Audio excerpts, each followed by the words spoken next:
Ovo je naš zeleni bend. Od čega ste napravili ove instrumente? Čudi su mi nekako. Dečije instrumente smo napravili od starih stvari. Zvečke smo pravili od PET ambalaže.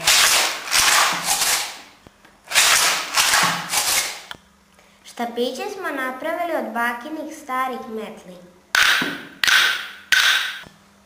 Praporke smo napravili od metalnih čepova. Nastupa orkestar Zrnce.